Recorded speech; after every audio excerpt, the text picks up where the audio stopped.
All right, ladies and gentlemen, it's 10:30. We'll go ahead and call the Stationary Source Committee meeting to order.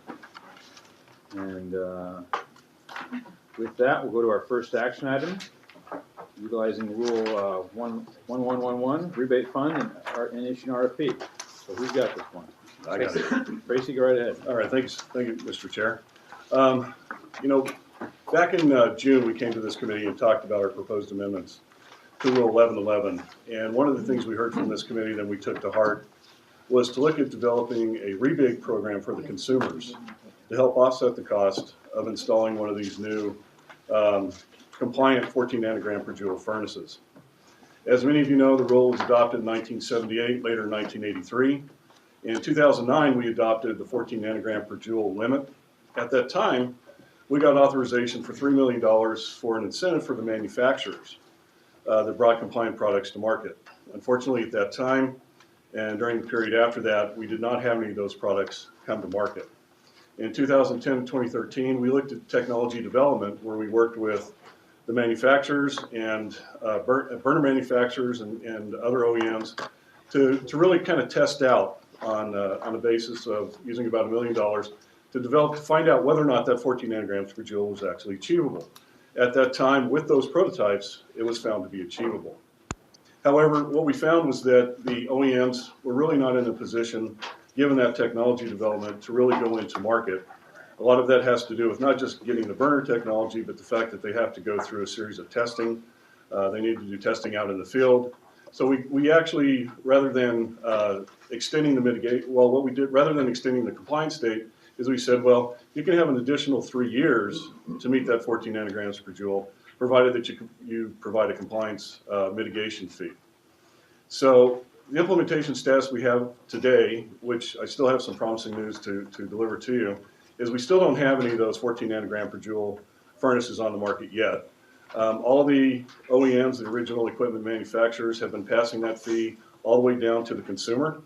We have invoices that show that it goes down, says SCAQMD fee, SCAQMD tax. It's always been passed all the way down. But that's not to say that the manufacturers have not started their development towards the development of those products. Today we do have 3 manufacturers that have certified products to meet the 14 nanograms per joule, not only for the standard units, but also for the high efficiency. And on November 2nd, Lennox unveiled their first line of standard units that are available. And I do want to make a correction. We do say there that they unveiled their commercialized compliance furnace. Technically, it's not commercialized until they go through a DOE CEC certification. But in talking with Lennox yesterday, that's going to come very, very soon, and they may wish to expand on that. So the rebate approach that we want to do is really to provide an incentive, an additional incentive for the OEMs to get products to market. You know, since it was passed through to the customers, we really didn't see that our current mitigation fee was really doing its job. But we want to bring this proposal forward to establish a rebate program, so we need to really get a jump start on it to get a rebate program in place to go along with our proposed amendments to Rule 1111, which is the next item that will come in February. So the OEMs do have different schedules for commercialization, and they are making great progress in meeting in working and developing a product to meet the 14 nanograms per joule. But this will provide an incentive for the commercialization of the products, along with what we're going to do with Rule 1111. So the rebate program is going to be tandem to that February 2nd proposal that we're going to bring before the board. The rebate, we're asking to be seated with $3 million in funding. That $3 million that was not used back from the 2009 amendment, that will come from our existing Fund 27. The mitigation fee increase as a part of the Rule 1111 amendment will also go to fund this rebate program, which is very important. But I should say that even if the board does not adopt the amendments to Rule 1111 in February, or they adopt the amendments without the mitigation fee, we can still go forward with this $3 million to establish a rebate program for the consumers. So that's very important. So our staff proposal is to actually go to a third party to run this rebate program and help promote the rebate program. The $3 million sounds like a lot of money, and it is. So we're looking at a $500 rebate for the first 6,000 units. Now, knowing how our process works here, to process 6,000 checks by our finance department is a little unwieldy. So to go to a third party is really going to help us because they're going to have that outreach element. And any units above the 6,000 units, we'll use the $250. We'll drop the rebate to $250. So with the release of this rebate, or the release of the RFP, we'll be able to get qualified vendors in, evaluate, and start the process of establishing the rebate program well ahead of the rule amendment. So we want to be able to implement this rebate program as soon as possible after the adoption of the rule. So this is just real briefly just the schedule that we have. I know it is a tight schedule, but we're going to work as expeditiously as possible to get this process through, select a candidate, and get the development of the rebate program moving forward. So with that, Mr. Chair, I'll answer any questions. Any board member questions? Why $500? Well, we did what we call, as a part of the Rule 1111, we did a equilibrium model to try to give us an idea of what the balance would be when you start looking at increasing the mitigation fee, what's the rebate. And as we went through that process, and then in combination with talking with the manufacturers, we were trying to find out what that trigger point was that would really kind of catch the consumers' attention. It's your best guesstimate. And it's the best guesstimate that's what it's going to take to get there. But we still have no control over the price that they're going to charge for the 40 nanogram per joule model, right? That's correct. That's correct. How do we know we're not going to end up in a situation where if I'm a consumer, I come in, there's a 40 nanogram per joule model that's $510 less expensive than the one you get a $500 rebate for? That's one of the things we want to do in combination with our proposal to increase the mitigation fee, is what we're trying to do is bring the price of the 40 nanogram with the 14 nanogram into par. Yeah. So that we really create. But we don't have a control over consumer that. choice. We kind of are just hoping for the best outcome. It seems to me that it only really works if we stick with the deadlines of the rule, right? Of taking those 40 nanogram per joule ones off the market. And part of that proposal for 1111 is to extend the mitigation fee by a year, and then for the condensing units, our high efficiency units, a year and a half. The reason being is we heard from the manufacturers that they would like, for the ones that are still developing products, so we want to have a good mix of products available to the consumers, that they need another heating season to really make sure that their products are safe, that they're durable, and they stand up to what really is a 20 to 25 year use in a residential home. So if I can add, Dr. Liu, one of the, we're trying to strike that balance between not just bringing the cost to par, but actually giving an advantage to the compliant unit. So we're going to be proposing some changes to the mitigation fee structure to try to bring the cost to par at the distribution level, like when the contractor goes in to buy, but then also give that extra advantage to the consumer with the rebate.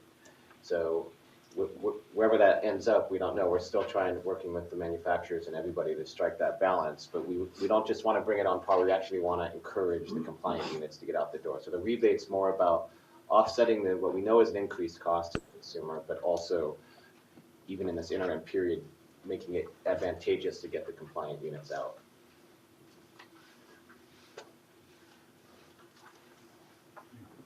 Any other board member questions?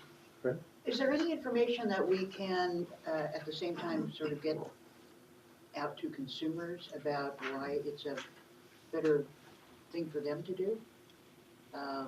General public health or their own health, or, I mean, not any claims that aren't substantiated, obviously, but because that also kind of gives an advantage that is in addition to a monetary kind of incentive, not for every consumer, but for some. Well, part of the contract is going to have an outreach element, but we do want to use our internal resources, such as through public affairs, where they have their outreach material that we can go out and we can work with the COGS, we can work with the cities, try to get the word out to all the residences, and also get it out to the distributors, the installers, and a lot of the people that are at the local level. So we want to do a kind of a combination approach to get the word out. So we'll be developing materials to hopefully, show people why this is a good deal. In addition, the manufacturer is a compliant unit. We want to have this be high enough where they'll actually invest some resources to put it in that box or help, advertise it on their box at the point of sale, so. Good. Yeah, and Wayne brings up a good point. We're gonna actually have on our website a page for that so that people can go to our webpage to find out information. So it'll work with tandem with our contractor. Be good if we could somehow manage the Google searches for this kind of appliance that would also direct, even in the first page, to our website. Mhm. It's not easy. Mhm. You have to kind of gin up your own hits, but No, Yeah, good. no, Not that's- impossible. That's That's a excellent. great idea, yeah. That's the first thing you're gonna do before you buy a furnace. Yeah, you're gonna Right. go there. Right. that's what I would just start looking at, Mhm. appliances, how do they compare and whatever, and if one of them goes to our, and there's a lead line that says, check out why it's Right. important, Yeah. or whatever. Right, and you raise a very good point, because a consumer, a homeowner, they're only gonna replace that furnace once every, 15, 20 years or something like that. It's seen as kind of a one-time cost, so they're gonna be rather picky when they're gonna spend a lot of money. So to the extent that we can, create that pricing such that it incentivizes the purchase of that newer product, even before the actual final deadline kicks in, is gonna be very important. Do we have any idea what the separate price points are of the 14 versus the 40? We've seen actually a lot of ranges depending on the different products. But basically what we're understanding from our talking with the manufacturers is that there's about a $500 difference in the price of a current 40 nanogram unit to that of a 14 nanogram unit. There's an incremental cost for the manufacturing, but based on the information we have from DOE, there's up to a 3 times markup as it goes down the chain from the manufacturer to the installer level. And it does vary, but that's kind of what we're seeing. So when you look at $150 or so, $200 times 3, so that's kind of how we get to the point of trying to balance that mitigation fee of the upcoming proposed rule with the rebate. And what is the target date for full implementation of the 14 nanogram? In our upcoming proposal, we're going to talk about that in the next item, is going to be October 2019, the extension of the mitigation fee period, October 2019 for the standard units and the high efficiency units. And then there's a little bit of delay when it comes to the mobile home units and some of the weatherized units. Okay. But the standard units, what we call the non-condensing units, those are by far the prevalent product that's installed in our jurisdiction based on our environment. Do we have ways to track sales as close to real time as possible, see if people are actually using this program, and if we set the price at the right point and all those other things? Well, currently, as a part of our current mitigation fee program, the OEMs, the manufacturers file a compliance plan with us. So for example, for the high efficiency, that comes April 1st. So last year, they filed a compliance plan and said, we think we're going to sell X number of furnaces within your jurisdiction. And then at the end of that 12-month period, they file a report with us, and then we have like a 30-day reconciliation. And then based on the sales that they have in our jurisdiction, then they pay the mitigation fee. So based on the first year, which really those funds came in April of 2016. So when you look at that year, we're looking at about 150,000 furnaces that are installed per year. But it's not real time. It's not real time. But it's not real, there's a lag time, yes. How long is it gonna take us before we know whether or not that $500 was the right price to set? That it's working? I mean, I'd be much more comfortable if we could figure that out early on instead of having to wait a year, because then it's too late. Well, working with the contractor that we choose, this third party, will be able to get updates very frequently about how successful the program is. If not weekly, we could work on even more. Yeah, frequent I didn't reporting. read the RFP closely, but if we Yeah. could include something in there about getting data back consistently and quickly. Well, we'll have a good idea too on the actual spending distribution. So real time might be Right, and if a we know little it's onerous, that's about but 150,000, we can figure out. how monthly or many of those are- quarterly would be Yeah. realistic. Yeah, okay. Yeah. But you understand what I'm trying to Yeah. get at? Yes, sir, yes, we do. There's still gonna be some modifications to the letter in the RFP based on this conversation and some other Yes, things there are, yeah. I didn't see more than 3 million though for the rebate, so if we give 500 for the first 6,000 units, that is 3 million. That's 3 million. So Yes, what is so- it? what's so- the- What's the additional one? 250 thereafter So- until funds are used up? As a There's part, ongoing. yeah, so as a part Is of, that of the Rule 1111 that I'm gonna discuss on the next item, Okay, we're talking about raising the mitigation fee to $400. okay. The standing mitigation fee of $150, $200 is already slated to go to do emission reduction projects. But the increment, we're gonna use to help additionally fund the rebate program and the administration of that rebate program. And we will continue with that program until the funds are expended. We're Okay, proposing very that. helpful, thanks. We're proposing that, yes. All right, we're gonna take public comment at this point. Any members of the public want to come on this item? Please come on down. Steve Winningham, I'm with Lennox International. Very pleased to be in front of you again today. We met last time in June. I'm going to kind of contain my comments to this first portion of the rebate only. We are very supportive of the rebate program as it's proposed. We think it will help to incentivize the introduction of compliant products into the market and the uptake in the market. We do think that it needs to be coupled with some modifications to Rule 1111, but we'll talk with that after Tracy has outlined the changes there. All right, Thank you. thank you. Anyone else? Hi, I'm Rusty Tharp with Goodman. We appreciate the opportunity to talk to the board today. We have two comments in respect to the proposed rebate program. First, we appreciate the direction to have it administered by a third party. Initially, there was some conversation of possibly having it run by manufacturers or distributors, and we don't think that should be a burden of the manufacturers, so we appreciate the route that the district is taking. Our second comment is that a rebate program should be reasonably applied to both condensing furnaces and non-condensing furnaces. This is because condensing furnaces typically have lower emissions than non-condensing furnaces, as evidenced by the October staff report, in which condensing furnaces certified to the district to meet the new 14 nanogram per joule requirements have roughly half of the emissions of a non-condensing furnace. And also B, the very fact that condensing furnaces further have less fuel input required to get the same output, therefore they consume less fuel along with that.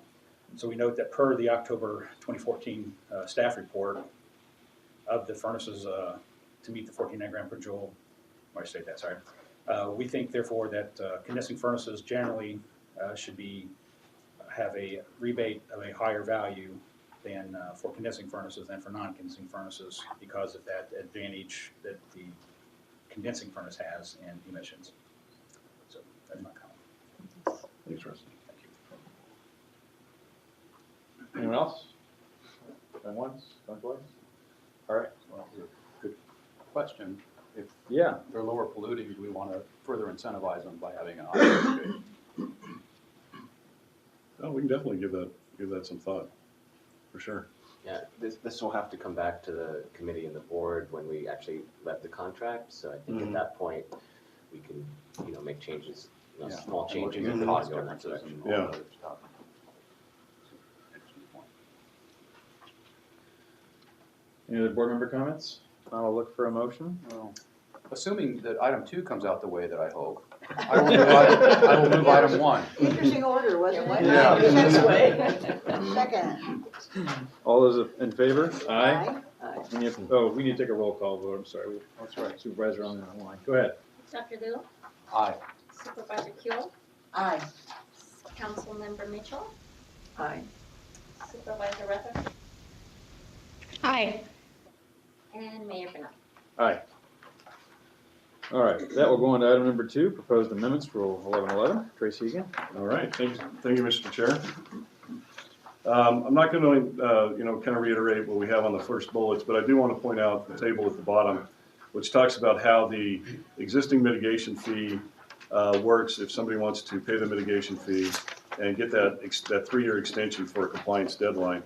As you can see, for the non-condensing, the standard units, the current mitigation fee is $150. as well as for the weatherized and mobile homes, but for the high efficiency units, that mitigation fee is $200. So far, ever since we first heard that these products were not going to be coming on as we initially thought into the marketplace, we've had more than 30 individual meetings with the manufacturers. We've met with all of them a number of times. We had a couple of task force meetings, but once we came to this committee back in June, which really initiated our rule development when we established our initial proposal, we converted that task force into a working group. So since then, we've had 3 working group meetings, and we did have a public workshop and sequence scoping session on October 19th. Here's just to reiterate the same thing I said before about the implementation status. The main thing being we have 3 manufacturers that have certified products, both of the high efficiency and the standard units, and then again about Linux with their product that's out and available. As a part of this proposal, we want to maintain the 14 nanograms per joule. We firmly feel with all the testing that we had done previously, that's an attainable standard, so we do not propose changing that standard. We do, although as I mentioned before, propose to extend and increase the mitigation fee, and extend the timeline for using the mitigation fee just to allow that additional heating season for some of those manufacturers that are still developing products, and to increase the mitigation fee to help continue to incentivize the development of those products, but then also, as I mentioned before, to help support the rebate program. These provisions are also we're also adding provisions to help prevent rule circumvention with respect to furnaces that are fueled by propane. Here again is just a summary of the rebate program: $500 for the first 6,000 units, $250 thereafter, and we spoke about that. I think the main thing here is that we intend on having, as long as the funding is available, have the rebate program go 6 months beyond that final date of the use of the mitigation fee. So we still want to keep that incentive to the consumer to start going after those products. And then, of course, previously you guys approved to move forward with the RFP. Some of the comments that we've had from the OEMs that we've had so far, one of those is with regards to when does the mitigation fee start. There's a concern, our proposal now has that the mitigation fee increase to the $400 will essentially kick in upon governing board adoption. There were concerns that if we did that, that could cause some disruption in terms of the setting the price with their distributors and on down the line. So we are giving that consideration and working with the stakeholders. The partial equilibrium model that we mentioned before, that was really just a tool to kind of look at how we were going to balance that increase in mitigation fee with the rebate program. But in and of itself, our recommendation for the $400 and the $500 on the rebate fee was really based on that model, plus our conversations with the manufacturers. And then there is a concern on restriction of consumer choice, moving these products forward, that we want to make sure that we have ample selection for consumers. You just don't have one manufacturer of a standard unit, one manufacturer of a high efficiency unit. So allowing additional time with the mitigation fee program should allow to get more products out there and to get more consumer choice out in the retail market. With that, we're going to continue our stakeholder meetings as we currently have. We came to the committee this month because it is starts next month, but we're going to have another working group in January. We're going to set our hearing at the January 5th meeting for a public hearing in February 2nd. So with that, Mr. Chair, any questions? Well, we're going to have to fine Lockie for having his phone on. But Yeah. I don't know about that. He has to pay a mitigation fee. Oh, lunch. Any questions from the board members so far? Okay, I guess the first one would be sort of this issue of consumer choice versus rewarding the people who go out and actually develop this sooner and Yes. faster. That's a sort of a balancing act. It is. And we've delayed enforcement of this for 3 years already. Now we're asked to put it out another year simply because we think there's only going to be one manufacturer who has a compliant product on the shelves. Well, we didn't delay enforcement. Yeah, it's not that we delayed enforcement, we Right. just gave the option Right. of the mitigation fee.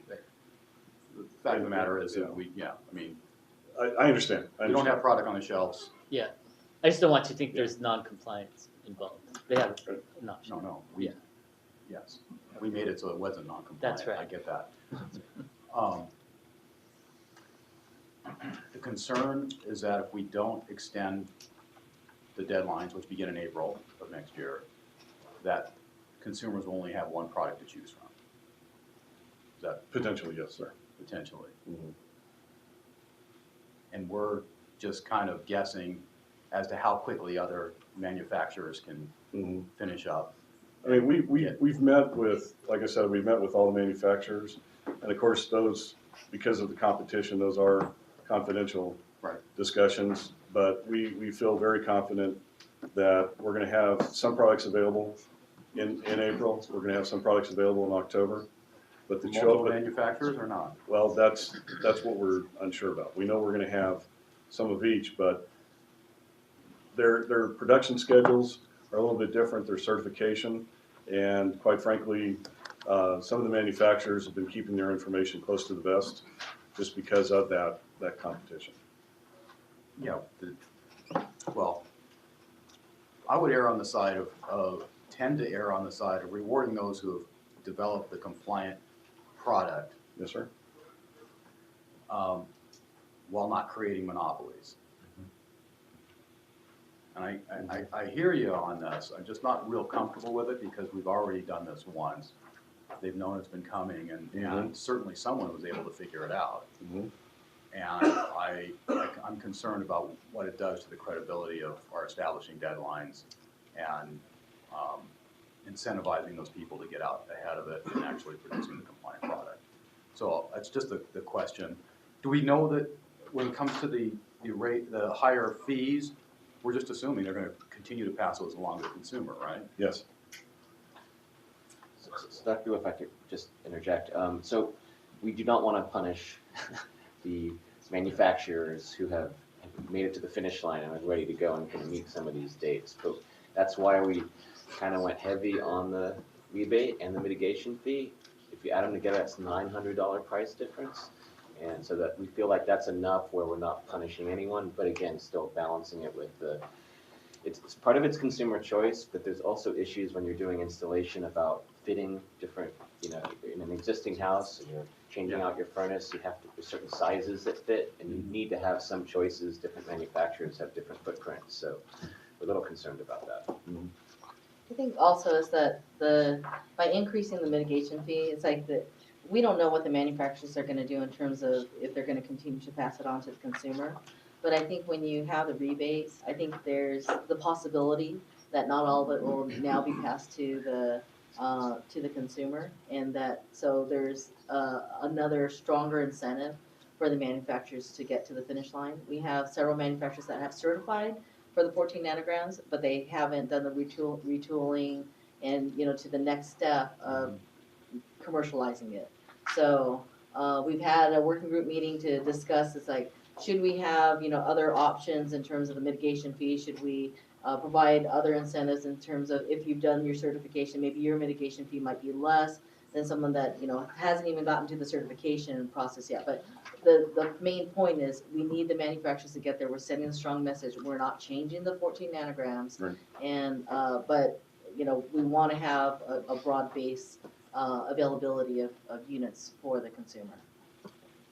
And the products that they're developing isn't just for what goes in the closet. It's also, the horizontal units that go up into the attic. So, when you talk about a certified unit, say at 40,000 BTU, we're not just talking about a unit that's going to fit in the furnace for an upflow, but you're also talking about another one that can go horizontally.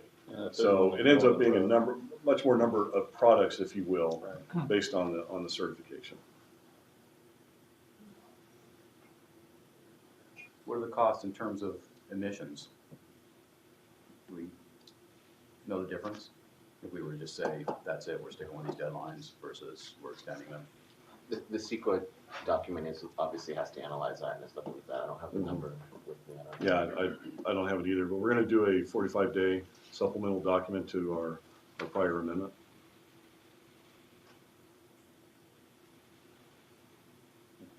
We don't have that yet, we're not gonna have that until when it comes to the board meeting, or? Mhm. Yeah, I just don't have that. I think it was above the significance threshold. It was above, Yeah, yeah, I'm it's sorry, only it 45. was above the significance level, that's why we're doing a 45-day document with alternatives. Okay. Other board member questions before this public comment? No? Public comment on this item? No? Someone jump up there. Dan McGivney with SoCalGas. As staff has noted and Dr. Luce brought up, the current mitigation fees being passed on to the consumer, or at least largely in part. And SoCalGas would like the board to consider, rather than implementing this incremental fee increase with board adoption of the amendments, but to delay the mitigation fee, the increase in mitigation fee until product it becomes available in the market, which we've heard will be soon for the first product and incrementally in months to follow for additional products, such that, as staff described, the combination of the rebate and the increase in mitigation fee acts together to create the incentive that was originally the intent of the current mitigation fee. So that without the rebate, I mean, in the market right now, it's just a cost increase to the consumer. If the current mitigation fee is increased, that becomes just an added cost until a product becomes available. So we'd like to see it be product specific. So if a non-condensing unit comes on first, non-condensing unit incremental increase becomes effective. The weatherized unit, the mobile home unit, that stays at the current mitigation fee until there's some product availability. What would be accomplished by that? I'm just asking what the purpose of that. Well, right now, if you increase the mitigation fee to $400, I think as staff proposed, as noted by Tracy and I think Joe, that mitigate that increase will be passed on to consumers who are buying non-compliant product now because that's all that's in the market.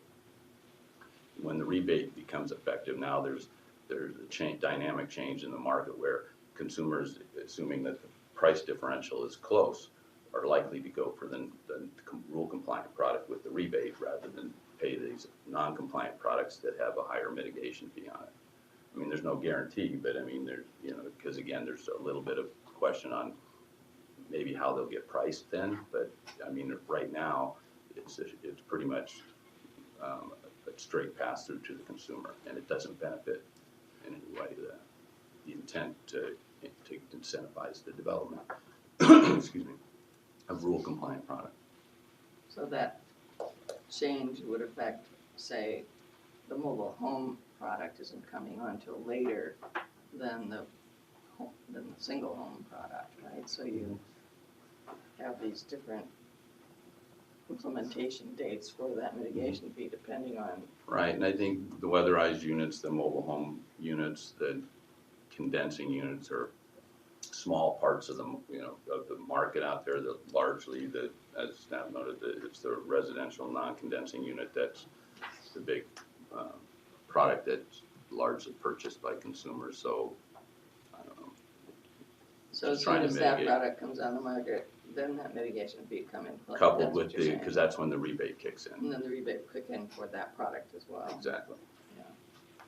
What does staff think about that?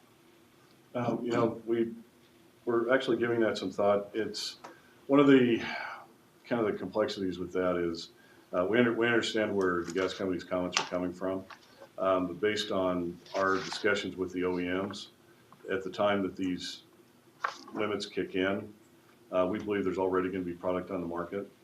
So we believe within a matter of months from the April 1st deadline that we're going to have high efficiency units in place or commercially available, and then likewise for the standard units in October. So we're only, based on what they're recommending, it would only be a matter of just a few months before the mitigation fee would kick in. But we are looking at, right now, we're proposing that the increased mitigation fee, the current mitigation fee would stay. Right, we're The only increase looking at the would increase. kick in upon board adoption, but we've got other comments for other reasons that Yes. there should be a little bit of a delay. So we are thinking about, when that starts, and whether we tie it to commercial availability or tie it to anticipated product introduction, we could maybe address both issues.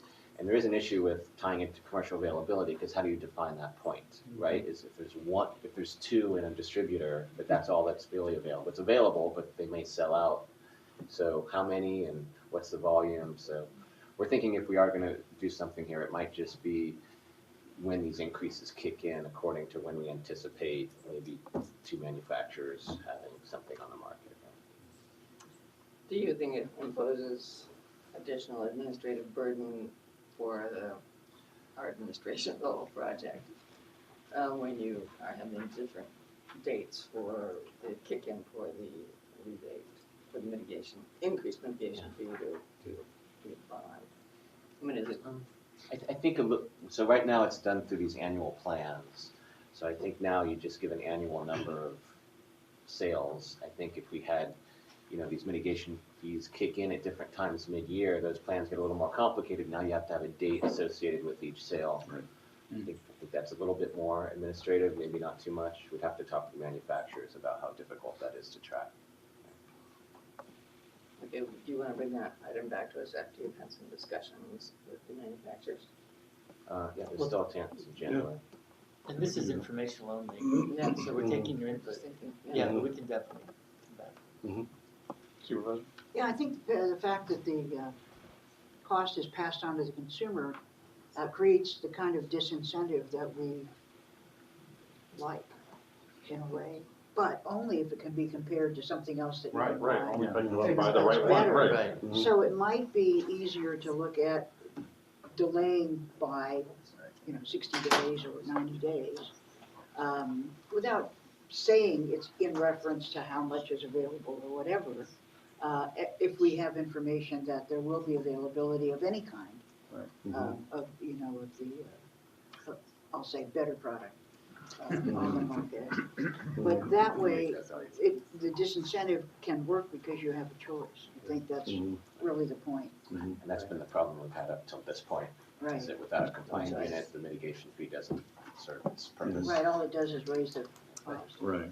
But the information that we've got from some of the manufacturers, certainly those that have certified, is product availability is getting very, very, very close. They're working very hard to bring these products to market. So they're going to be available. And that's one of the good things. And this effort that we're doing now with this proposed rule amendment is going to really just get that final incentive in there to get all these products out and available. Thank you. Thank you. Next comment?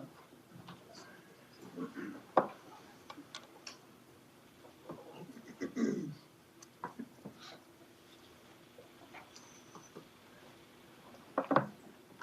you.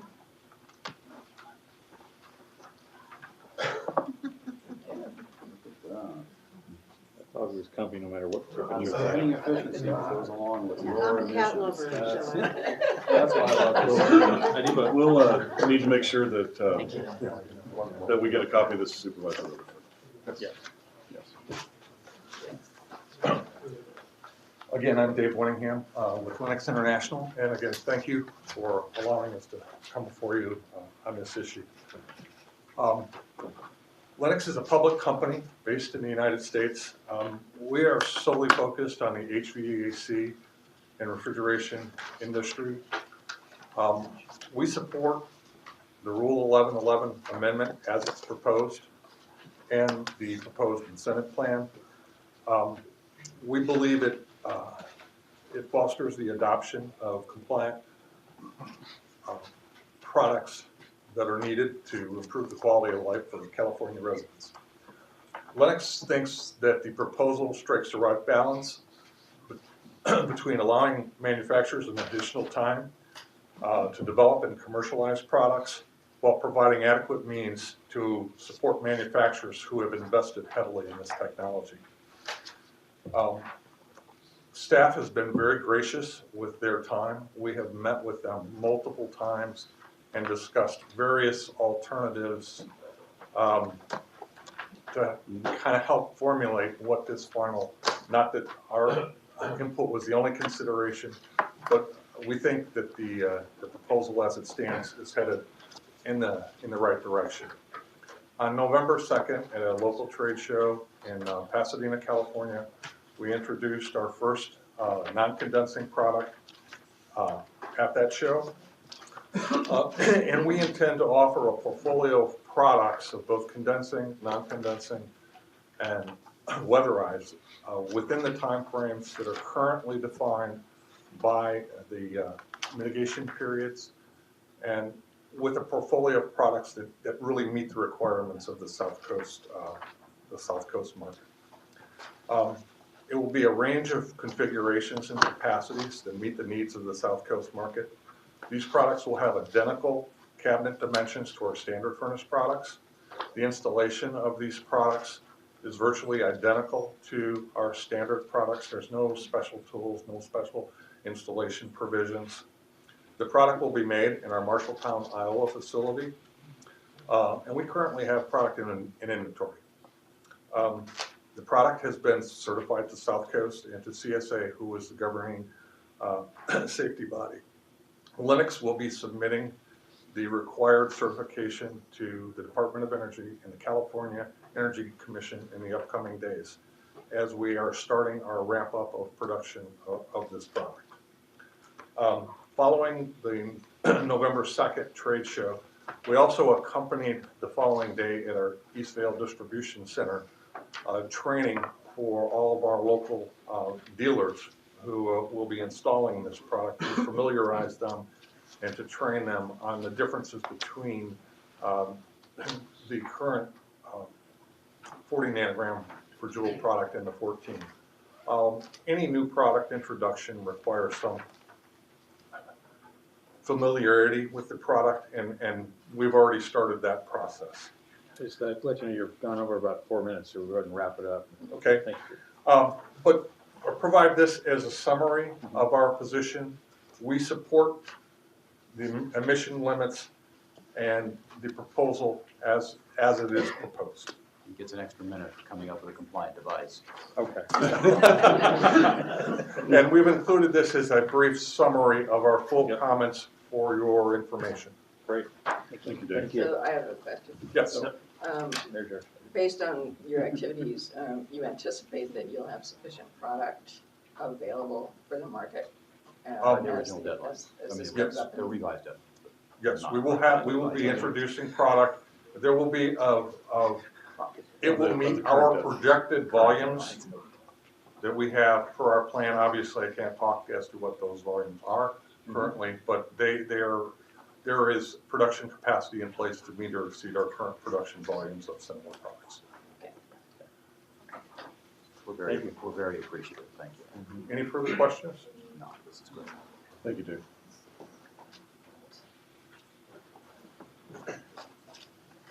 Again, Rusty Tharp with Goodman, based in Houston, Texas. We're part of the Daikin Group.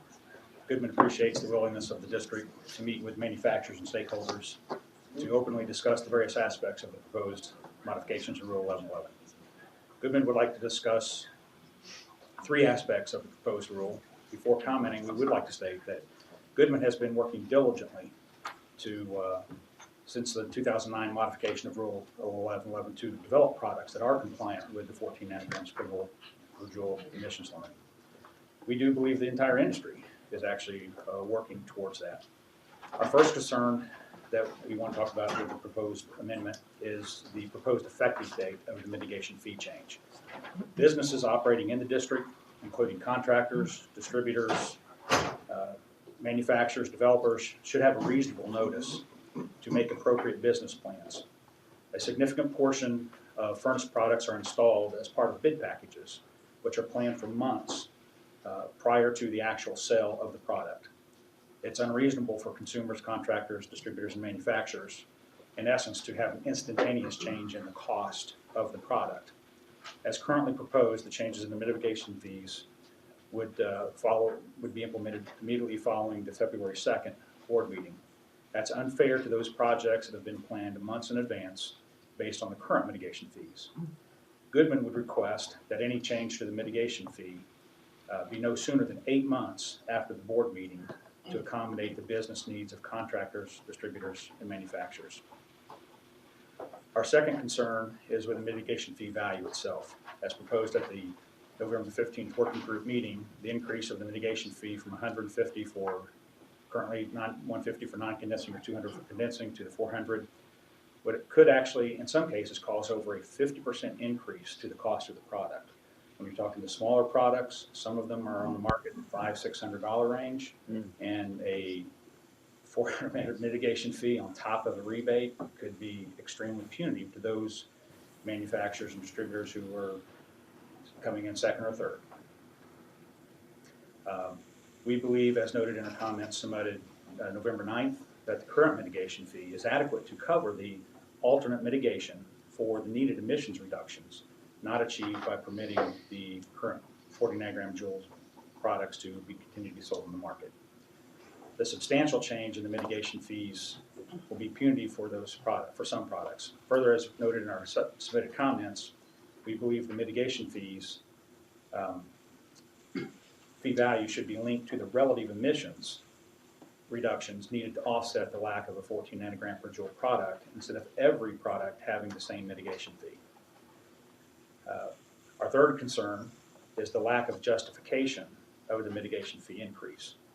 The justification for the mitigation fees should be based on reasonable and feasible attainment. As currently proposed, the economic analysis that's used to partially justify the mitigation fees is not in alignment with, we believe it's not in alignment with the current market and consumer behavior. Goodman's provided comments to the district on issues associated with the current analysis. We appreciate the interaction that the district staff has given to us in recent months, and we look forward to continuing to work with the staff and finding what that right balance is. So this concludes our comments, and I'll ask if there's any questions. So when you talk about those smaller units, I'm reminded of when I put a small unit in the cabin from Big Bear, and it was about a $600 unit. So that would be the same $400 mitigation fee on that unit. So Yes, sir. It could be a very considerable price percentage-wise. Is there any? So we have any wiggle room when we're talking about these smaller units, or we have nothing Well, in the rule right now, right? we have received comment and talked about whether or not maybe a graduated structure might be more appropriate. And the work that we had done previously for our 2014 amendment and moving forward, the information that we continued to get was that really a current 40 nanogram per joule unit was about $1,250. We do know that there are some that are more expensive and some that are less expensive, but that was the price that we were working from. So we have been talking with Goodman, and we'll continue to talk with them about, what's the best approach, and then work with internally with the staff to find out what the best solution is going to be. And we can speak more to that since we'll be coming back in January. Okay. Just one question, you made the comment that you're often dealing with bid packages, and this would be for large-scale housing developments, is that what I'm understanding? Yes, ma'am. And so in that case, you've already bid out for these large-scale developments, and, if we implement this fee, it'd be unfair to require bids on this, which I assume has been accepted and would influence what you're doing. Yes, ma'am, that's exactly. Okay, just so I understand that. Okay, that's. And I would like to point out, Rusty was mentioning about their comment letter. Our comment period did close on November 9th. We received about a dozen comment letters that we're actively reviewing and analyzing and going to be responding to as a part of our package. Okay. If I may real quickly interject on the offering for consumers, today per our count, there's roughly 1,000 models that meet the 40 nanogram per joule. And so as it stands today, there's just maybe a couple dozen. By the time you throw in the different brands, there's maybe a few dozen. So that's where another issue on the consumer choice. One more question. Yes, ma'am. How far along is your company in developing the 14 nanogram tool? If you're willing to say. Well, we have, I will say that we have been very specific, pretty specific with the staff. So the staff is aware. Staff of knows. Yeah, Okay. yes, we do. Yes. Okay, well, I'm reading here that Lennox made it to 7 nanograms per joule for was it the non-condensing? For non-condensing, yes. And beat that? Goodman's were roughly 3.5. There we go. But that's for the Board is not condensing. there yet. Sounded better all the way, all the time. Thank you. Thank you. Next. I'm Mark Woodruff, Ingersoll Rand, manufacturer of gas furnaces. I appreciate that the staff is considering extending the NOx compliance deadline. I could echo a lot of the comments that Mr. Tharp made. I have many of the same. While there are several things about the staff's proposal that my company disagrees with, what I'd like to talk about today has to do with the effectivity, or the timing, the implementation of the increased mitigation fees and consumer rebates. Specifically, the staff is recommending that increased mitigation fees and consumer rebates for all furnace types should be implemented immediately. And what I would ask is that changes to fees and rebates should not take effect until after the mitigation dates that are currently published in Rule 1111 for each furnace type. So let me explain. In 2014, as part of the amendment to Rule 1111, the district released a compliance schedule, and that included different dates for the different types of furnaces. And within that schedule, you wanted manufacturers to develop and launch new technologies that would achieve NOx emissions nearly 3 times less than California's already industry-leading limits. My position is that in publishing that schedule, you made a commitment. You made a commitment that you would give us a specific amount of time to develop these new technologies and continue with our development efforts. Based on the schedule that you gave to us, we planned product development efforts and investments around those dates. And all that I ask is that you give us the time that you committed to give before making any new changes that would take effect. For example, in Rule 1111, the deadline for compliant standard efficiency furnaces, which is where the majority of the volume is coming in this October. That's the deadline for that type of furnace. If some manufacturers need time beyond that, and to accommodate them, the district feels compelled to extend the mitigation fee period, but with changes to the fees or rebates for those types of furnaces, then certainly make those changes, but make them effective after the existing October deadline. Publish an amendment. Tell us that if we need time beyond the existing deadlines, that we can have it, but there will be steeper fees. But let us try to meet the dates before you make changes. Don't punish the manufacturers that are trying to meet the schedule that you provided to us. Thank you. Thank you. Any questions? No. Thank you. How does staff feel about that? We discussed about, we're looking at when these increased fees kick in, and that's a reasonable argument, so. I thought it was a reasonable argument. Very reasonable. We will look at it. His comments are well appreciated. Yes. Okay. Thanks. Thank you. Yeah, I would like to add that the OEMs that have come in and talked with us, they've been very forthcoming in providing information, have been very cordial and more than willing to work with us. And so we do appreciate the input that we've received from them. They can get lower than 3.5. It's pretty good. Maybe that's a different option. Next. All right, with that, we'll close the comments. Mayor Benoit, before we move on, I'd just like to note for the public that we are making copies of the written presentation by Lennox, and that will be available before the end of the public. Okay. Any other board member questions on this item? All right, with that, we'll move on to item number 3, the summary proposed rule amendment, Rule 2001, reclaim. Really got the short straw today, didn't Boy, you? Tracy. Yeah, we really did. It's great. I love it. I love it. All right, thank you, Mr. Chair. I'm here today to speak to our proposed amendments, Rule 2001 to 2002, for reclaim that we're intending on bringing to the governing board in January. As you know, back when we adopted the 2016 AQMP, as a part of that, we had control measure CMD05 that talked about getting additional reductions 5 tons per day from the reclaimed sources. Also, as a part of that adoption of the air quality management plan, was a directive that we would also transition the reclaim program to a command and control regulatory structure as soon as possible with anticipation of 2025. Staff is actively working towards doing that and trying to work through all the myriad of issues that we have to deal with, including new source review, permitting, BARCT development. But I would like to point out that, as you know, during the summer, the governor signed AB 617, which requires a schedule of January 1, 2019 for essentially establishing BART for the larger cap and trade facilities most, if not all of those, are all within the reclaim program. So it was with implementation of BART by 2023. And what that has done is that this has essentially, increased our, expedited our progress and our rulemaking schedule in trying to meet those requirements. So to initiate the transition of the reclaim program, we need to amend Rules 2001 and 2002.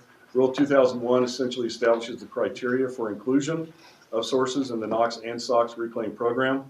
Rule 2002 establishes the methodology for calculating facility allocations and the adjustments to the RTC holdings over time as we have done our BART analyses, such as the 12 ton per day shave that was adopted in 2015.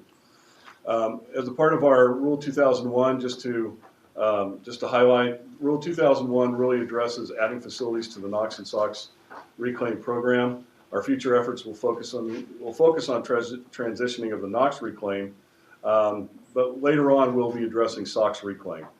Resources are just not quite there to deal with the SOx reclaim, but the board directive is really focused towards doing the NOx reclaim transition to command and control. So Tracy, I have a question. Excuse me. Yes, I ma'am. just want to interrupt here because Yes. under AB 617, it says requires a schedule by January 1st, 2019, and full implementation by December 31st, 2023. Yes. Does full implementation mean everybody's embarked by that date? What does that mean? That's Not, my perspective on it would be that Does it's, anyone know what it means? it's not necessary that they're fully, well, let me restate that. We're saying that they have to be fully implemented by 2023, but the schedule has to be done by 2019. Within the schedule, we can provide scheduled dates by which they have to come into compliance. So, Phil, I don't know if you want to add to that? So the approach we're taking is we establish implementation schedules for BART by rule. So we're going to try to get as many rules done by the end of next year to establish that schedule, especially for NOx. The state law says we have to have a full schedule. So there may be an additional item that we bring at the end of 2019 that talks about a rule schedule going forward or anticipated schedule for BART implementation, just based on resources of being able to get all this done in the next 12 to 14 months. But we're working under the assumption, and the reason we're working so quickly is to the extent feasible, getting to BART by 2023. So that means everybody's embarked by 2023. That's what we're working for. That's what we're working towards. Forward. Yes. Okay. So the schedule is just that you have a schedule in place. What does that schedule look like? For every piece of equipment, like every boiler has to be embarked by X date, or X facility has to be embarked by that? What does it look Combination like? of that. Some of our rules will be facility type based, some will be equipment based, and some combinations. So we're working through all that right now with the working group. But yeah, the point is to get everything to BART by 2023. And we'll start working on SOx to get to that same point as well, but we just want to get through the NOx. The 617 doesn't distinguish between SOx and NOx. They're both in there like That's one correct. clump. Yes. Okay. All right, sorry, Grace. Oh, no, Just wanted to no, get that's that, okay. like, I'm just That's rolling okay. around my head. What are we working on? Okay. 617 has had our heads spinning for several months. So what we're going to do with our proposal for Rule 2001 is to remove the provisions to add new facilities. We're going to do that for both NOx and SOx, prevent facilities from entering reclaim. And that way, not only ones that would be required to enter, but those that also may voluntarily come into the program. So, and just kind of looking at a graphical of what we're looking at over the next 18 to 14 months for the 2001 amendments. We'll do the amendment in January. That's our proposal, to bring this to the board to not allow anybody to opt in. We'll be identifying as a part of our process facilities that will be transitioning to command and control, and I'll speak a little bit more about that with Rule 2002. We'll be meeting with facilities to talk about their current status, where their equipment is relative to BART, make sure we have an accurate accounting of their equipment. Not that we don't, but there are Rule 219 equipment we want to make sure that we have a full handle on at the facilities, because there are a lot of small pieces of equipment. And then we'll be potentially amending Rule 2001 a number of times as we go through this process. So under Rule 2002, what we're looking to do is establish the notification process by which we would take facilities out. So what we're going to do is we're going to start with the facilities that we believe are already fully at BART, and that would be the first round. So we would do a notification to the facility. We would ask the facility to respond to us about the listing of their equipment, make sure we have a full accounting, and then we will work to make a final determination about whether or not they're truly ready to exit the program, can do that transition to command and control. If not, we'll take a step back with them and wait till another time, because there's other pieces of equipment that may be subject to another rule that's not quite at BART. So we want to be able to, try to deal with the issue about facilities that may could potentially straddle being in reclaim and being in command and control. We want to try to avoid that confusion. And then, of course, we also are responsible for making sure we still meet our obligations of the 12 ton per day and the 5 ton per day for the reclaimed sources. When a facility receives its final determination, we would essentially freeze their RTC holdings and only allow them to trade for current year RTCs, so they'll only be able to trade that. Once we make the determination that the facility is ready to transition, we will do so. But if they're not ready to transition, we won't freeze those RTC holdings. Question? Yes, ma'am. Okay. So as I understand it, they can only trade with current year RTC holdings. Yes. Right. Okay. So when they get to BART and they have these leftover RTCs, do they have a value? And do they just surrender it, or what have we talked about? Have we thought about what happens with that? I'm gonna let Susan. So, once we make the final determination that a facility is ready to exit, and we exit the facility because we have the BART rule and we know what schedule and how they're gonna move forward, at that point, then we're gonna, they'll surrender their RTCs to us. So what we're trying to avoid, which is Will be taken out of the reclaim, Taken yeah. out of Taken out of circulation. mini shaves for. Right, Yeah. so there's, I think as Tracy gets to this next bullet, we do have the concern that as folks know that they're gonna exit, they're gonna, even though the RTCs at a certain point are gonna be, the price is gonna really plummet, folks are still gonna probably try to take some opportunity to try to, lead them into the market. So we're considering another option that we would actually try to freeze the RTCs and the future RTCs even earlier. So on the initial notification, once we say, tag, we're looking at you, look at the information that we have, we want them to freeze it even earlier. So trying to move that even earlier. So that's that last bullet that Tracy will highlight. Okay, so the future RTCs, they couldn't be trading while they're still in the BART program? No. But there will be some facilities that'll be in reclaim they'll start BART implementation of certain pieces of equipment, and they won't be ready to fully transition out. It is so complicated. It's like we're really starting to put together all of, the nuts and bolts of how we transition. So. But, as Susan was noting though, if it turns out that they're not ready to transition, we'll unfreeze those. But as Susan just alluded to, one of the things that we took to heart that Dr. Liu mentioned at a previous meeting was we want to, even though we're amending to BART and some people may still be in reclaim, we want to get those high emission sources to install to BART. Which tend to be as the soon more as complicated facilities that you can't just take right out of them. Right. Right. But to the extent that we can get those emission reductions from those higher emitting sources at a facility, we'll seek to do so. Okay. So when I looked at the presentation today, it looked like it was all facility based, but what I'm hearing from you is that you're actually. It's almost evolving by week, the information that we're finding out, the input that we're getting. Even this Just is glad I was heard outdated. last time. This is I had actually concerns. even outdated. It is, yeah. We have what will be coming forward is where it's called a transition rule. Yeah. And the transition rule will specify the implementation schedule for each facility. So as we have pieces of equipment that we're saying, okay, start on this right now. We know that's a high emitting source, but you're not ready to transition out because you have these other smaller pieces where we don't Could have take that some rule. time, but Right. it's fewer emission reductions, so we can take the time to do it. Right. Okay, that makes sense.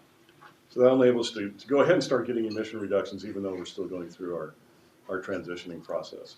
So this is just kind of what we were just talking about, just kind of a graphical representation about notifying the facilities.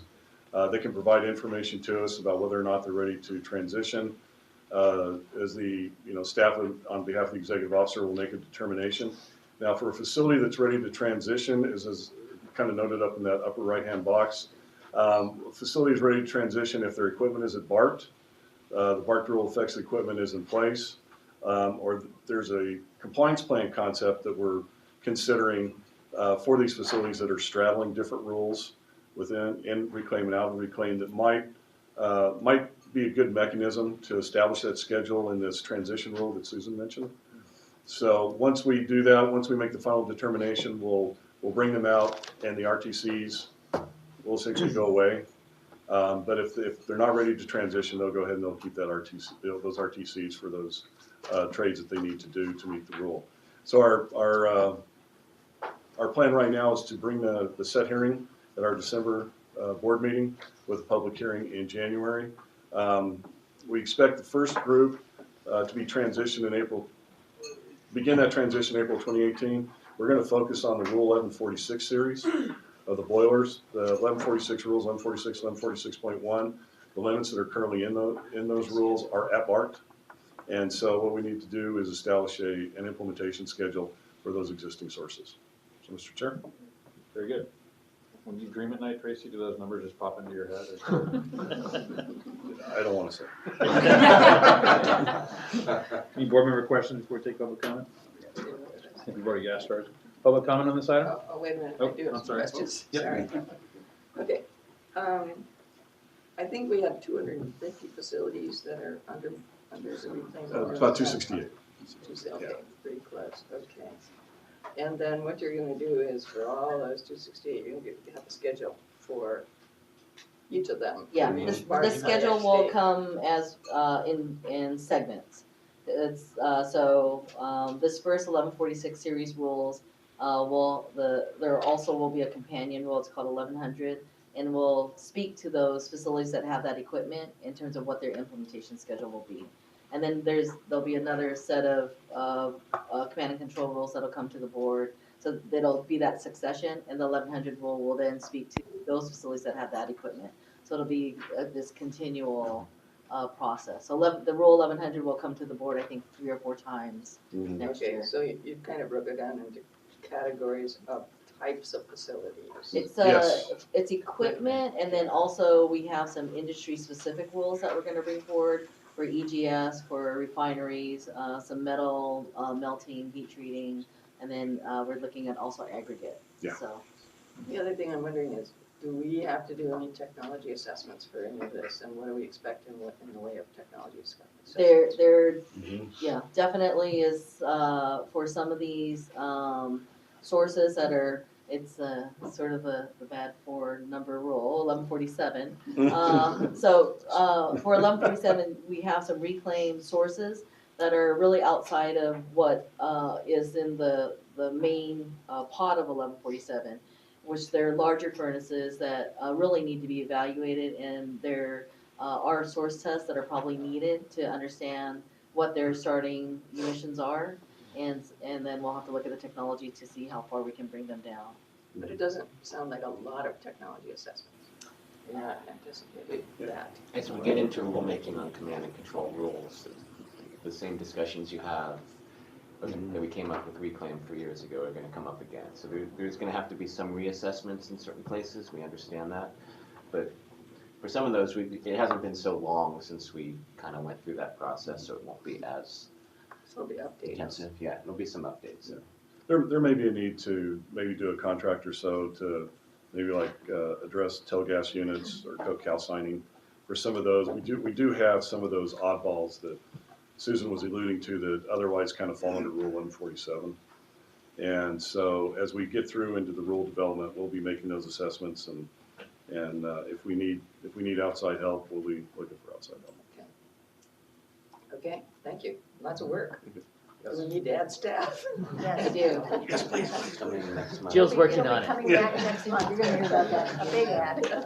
Jill has a plan. Okay. Public comment, go ahead. Okay, good morning. Kurt Coleman, Southern California Air Quality Alliance. We have a concern, it's kind of a narrow one, dealing with the issue of the handling of the RTCs after a facility has been designated. And it's not so much the issue of being able to sell them in the open market. It's more a question of we have companies that have multiple facilities and have a practice of sort of consolidating their RTCs at one facility and then transferring them as needed to others to meet their quarterly and annual requirements.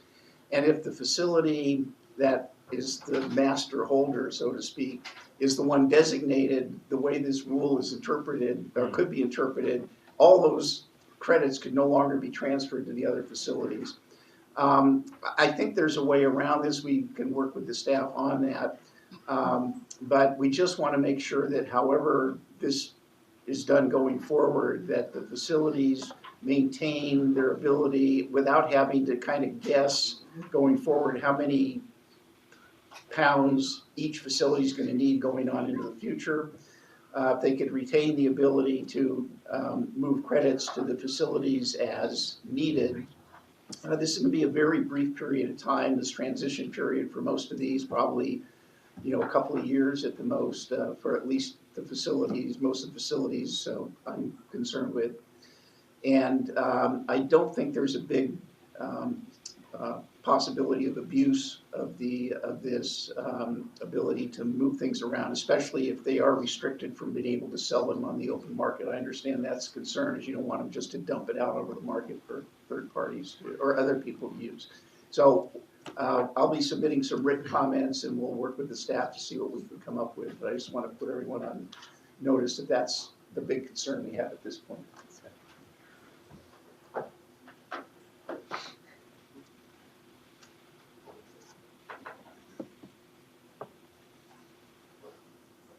Hello, good morning. Bill Pierce, the Boeing Company. I just wanted to follow on Kurt's comments. I mean, we're one of the facilities that we primarily hold most of Boeing's excess RTCs at one facility, and as facilities might need them, we transfer them. And so I guess we just want to see the ability to perform these intercompany transfers on an ongoing basis, because we're expecting that we'll have some facilities exiting early, and then some, even though it might still be, it'll probably all be within that 1 year, but they'll be exiting later in the program due to some of the rules they're operating under. And so we'd just like to see some flexibility in that when it comes to the ability to transfer among components of the same company. So, Bill, you wouldn't object to freezing them so you can't transfer them outside your companies? Right, we would have no issue with that. We just, the ability to move them among our own facilities is what we're looking for. There wouldn't be a giant spike in emissions at a different facility you're moving them to. No, these are mainly to cover I mean, I think the largest amount I've ever transferred historically, if I can remember right, is 2,000 some odd pounds per a year. So, I mean, they've been infrequent, but sometimes they have needed RTCs to take care of their annual reporting obligations. So, thank you. Next. Okay.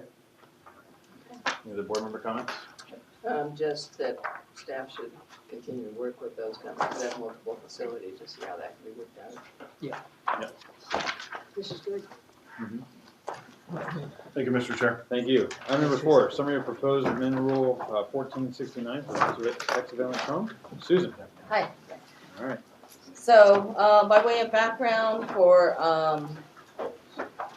Rule 1469, it affects chromium electroplating and chromic acid anodizing facilities.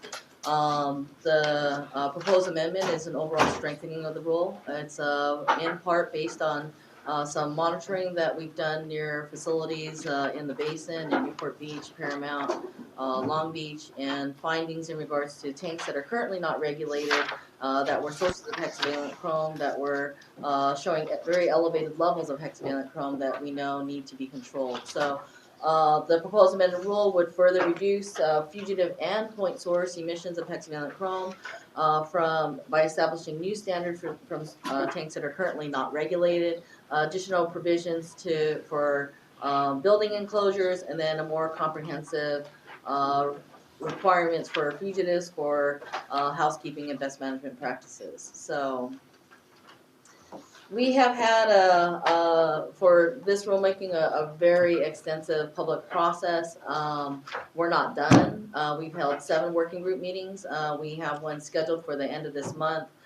These working group meetings have been 3 to 4 hours. We go into great detail in regards to the specific elements of the rule background, and have been working through each of the different issues. We've had one public workshop and we have another one scheduled for December 7th. We released another version of the rule today that now this presentation is almost, outdated again, so the process is continuing. There's 117 facilities that are affected by Rule 1469. We have through the process, there were a lot of comments in regards to, do we have the right universe? Are we capturing all the facilities? We've worked with the Metal Finishing Association they provided us with information of their list, so we've cross-checked. We found less than 5 facilities, additional facilities that would be subject to the rule. We've done checks in Google searches, just like scrubbing up and down, looking at Dun & Bradstreet, other databases of possibilities of other facilities that would be affected. So the universe is 117 facilities.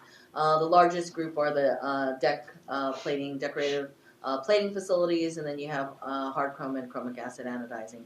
These industries do chrome plating for decorative, for wheels and other things, as well as for your chromic acid anodizing are primarily for aerospace, and then you have also the automotive industry. So getting into the requirements of the rule, the requirements for tanks that are currently regulated, the electroplating and chromic acid anodizing tanks, those requirements are the same. We've now created these 2 additional classes of tanks. One is Tier 1, one is Tier 2. Tier 1 tanks are what we would say are low emission potential tanks, and so there's no emission standard requirements for those. The tanks must have a concentration below 1,000 ppm, and they can't have any heat, air sparging, or electrolytic application to those tanks. And so those tanks, the requirements are going to be primarily housekeeping and best management practices, and that they have to be still within a building enclosure. The high emission potential tanks are the Tier 2 tanks. The reason why we don't call out specific tanks is we want to be sure that as we go to these different facilities, everyone has maybe just a little bit of different of this and that, and may use a different temperature here and there. So we want to make sure that we capture those tanks. So we've developed this new term, Tier 2 tanks. These tanks, if they have a concentration over 1,000 ppm, they're air sparge in terms of their mixing technique. They have a heat above 140 degrees, or they're electrolytic. They're going to have to meet a specific emission standard. The emission standard that we've established in the rule, which is what we've just released today, is 0.2 milligrams per hour as a standard, and the basis of that is looking at previous source tests for the electroplating and anodizing tanks and what they were able to achieve. In terms of other provisions that we're adding to strengthen the point source requirements, is that the rule currently had 1 initial source test with no periodic source testing required. So the rule will require source tests once every 3 years. We're working in terms of the provisions. The industry is concerned in regards to the cost of the source test. So we're looking at doing screening source tests for after they've done initial full source test. If they fail a screening source test, then they'd have to do a full source test, which requires 3 runs versus 1 run. There's also requirements that we found as we went out into the field, is that facilities weren't getting the proper collection efficiency of the emissions pulling to the pollution control equipment. And so we are requiring them to now measure what's called the slop velocities that are, so the air pulling to the pollution controls, as well as continuing to do the smoke test to look at the airflow and the direction of the airflow. Facilities are currently required to measure pressure drop across the filter, and so they'll still be required to do that to early detection of any clog or breach in the filter media. The rule requires a building enclosure, does not require that the building be vented to any air pollution control. It doesn't require that it's under negative air. However, if they are pulling air from their building, we've just added a provision that it would need to be fitted at least with HEPA. or the equivalent to a HEPA filtration. The purpose here is we know now from Paramount is you have 2 doors open, that you have a cross draft, that you have that'll blow the emissions directly out of the facility. And so the building enclosure requires that they have to eliminate any cross draft. We don't want any type of device that's going to pull emissions directly out that's unfiltered. And then we also acknowledge that there's OSHA requirements, and so they can provide alternatives to us so they can comply with OSHA if they feel like the requirements that we're establishing are in conflict. There is a conditional requirement for a permanent total enclosure with negative air that meets the method 204, EPA method 204, that looks at the inward face velocity of any opening. That is an on-ramp provision and it's conditional. So if somebody fails their source test, 2 failures of a source test, or the capture efficiency requirements for the pollution control indicating that they're not properly operating their control equipment, that they would be required to have a permanent total enclosure with negative air. The rule requires enhanced housekeeping best management practices, takes the existing requirements, increases the frequency of some of those. We did have a provision that prohibited air sparging. We've revised that provision in this most updated rule that would essentially allow air sparging if it's vented to pollution controls, and they would still need to meet the same air standard that's established. Yes? Please inform me what air sparging is. It's a mixing technique, and it causes a bubbling, and so a breaking of the surface. And so when you have those bubbles that come to the surface that they pop, then you have the emissions coming off the tank. So we've been noticing that it's like when you have that a lot of air sparging, yeah, and the bubbling, that you can it increases the emissions. So we wanted to prohibit it. The facilities were saying, well, we have mil-spec requirements that we need to meet. And then other folks are saying, well, we have other requirements. So we're saying, okay, we're not going to eliminate it. We're not going to prohibit it as long as you can source test and demonstrate you can meet the emission limit. And then another point that's been has been discussed quite a bit is the freeboard height. We want to increase the freeboard height for any new or modified tank. So the freeboard height is the distance from the top of the fluid in the tank to the top of the edge of the tank. And so right now, the freeboard height is generally 4 inches. Permitting has been permitting tanks and requiring an 8-inch freeboard. So we wanted to kind of push to ensure that that continues. Comments that we've received in regard to the freeboard height is that if you have an automated line and you're on a hoist and you're dropping down a certain distance, if you change the freeboard height and you lower either the liquid what's in the tank, that then they may not be able to dip the Completely submerged. yeah, completely submerge it to plate. So that's been one of the issues that's been raised. So one of the issues is the stakeholders have commented that in establishing these different thresholds on temperature and the emission limit, that they feel that we need more data. So we are providing more data. We're doing more source testing. We did source testing the week that this comment came up. We completed additional source testing this week. The Metal Plating Association has been very gracious to allow us to use their facilities and their tanks to do this testing, so we appreciate that. So we're very close in regards to getting more information to substantiate the temperature. We've also received comments in regards from community environmental groups is that they want to see an ambient monitoring component in the rule.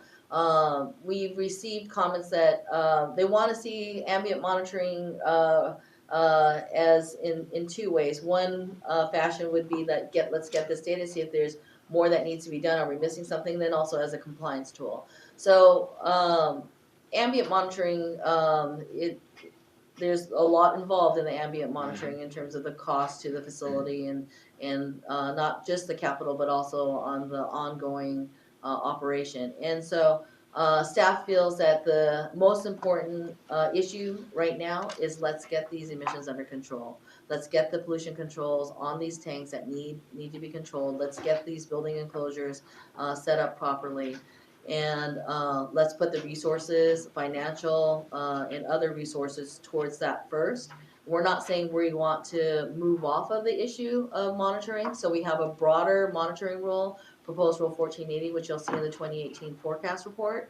That'll talk not only about hexavalent chrome, but other toxic air contaminants, not just about metal finishing, but other facilities in addition to 1469 facilities. So we're not saying we want to move off, but we want to focus in this rule on the controls first.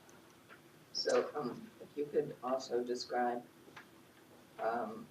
how we do the ambient air monitoring, what it costs, how many monitors would you have to have, and where would they be placed, and maybe that's better for Rule 1180 when we get to it. I just want to get kind of an idea of the difficulties of doing it. Are these the tests that cost us $7,000 per test? Well, so the 6,000 per week. what was that the cost that we presented? That was the cost that was presented for what we're doing here now. So the approximate cost, it depends on the number of monitors and the frequency of the samples. Hexavalent chromium is a little more challenging in terms of, the analysis of those and the quickness that you have to get that back to the lab to analyze and how you handle that particular sample. So the cost and the sampling, it's all put into there. What we had initially discussed is some concepts for on-ramps for air monitoring, but decided that we felt that should be placed in this separate rule 1480. And during that rulemaking for 1480, we'll discuss all of that, including the cost and how we would implement that. I have to confess that I don't think there's any way that a small business doing this kind of work can actually totally control all the hexavalent chromium emissions.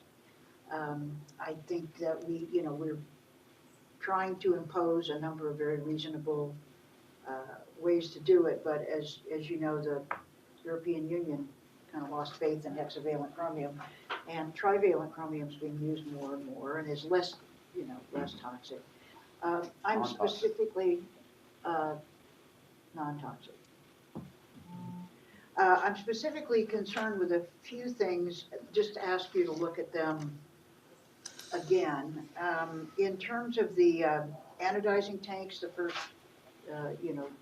group that you were looking at, the chromic acid anodizing tanks, it looked to me like they could comply either by meeting an emission standard or by using a certified fume suppressor. Yeah, so I don't know if we have the existing requirements. So the existing requirements established that it depends on the amount of amp hours, so the throughput of that particular tank and the proximity of the sensitive receptor. So some tanks can use a fume suppressant to meet the requirements, and so we certify those fume suppressants to meet the emission limit that's specified in the rule. Do we certify them or does CARB certify them? We work with CARB in that certification. I guess there was some concern, and I never actually know how valid the concern is, that even the fume suppressant equipment is not non-toxic.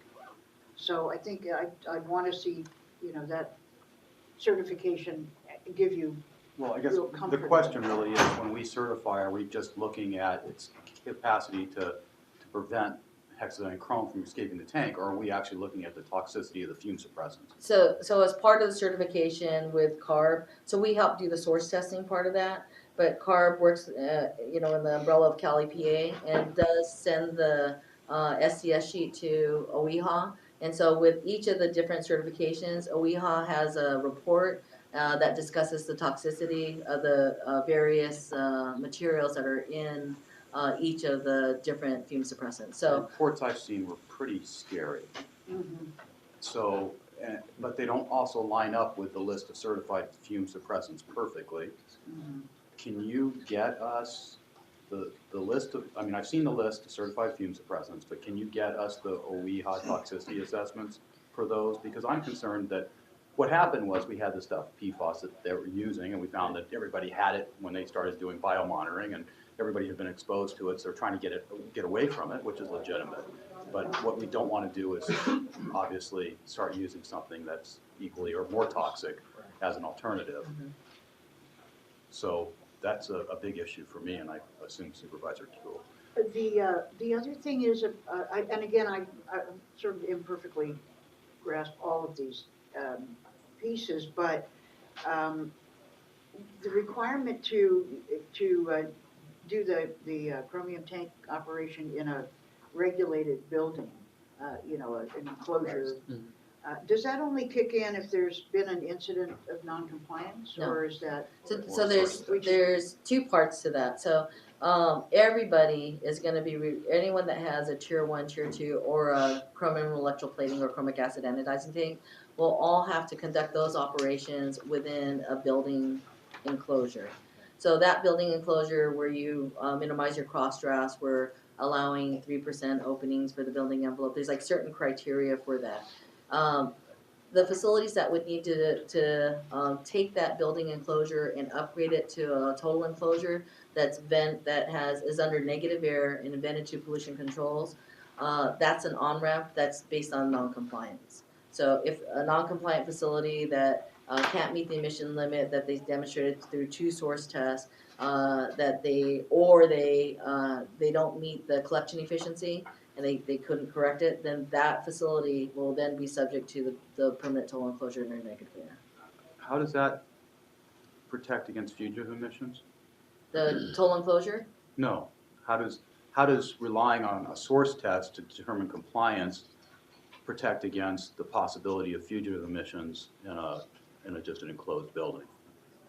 So when you say fugitive emissions, are you thinking from like vent stacks? What I'm or are you saying thinking from open is windows? that the experience that I've had with these facilities is that a lot of the emissions end up being fugitive emissions, not just source emissions that we can readily measure.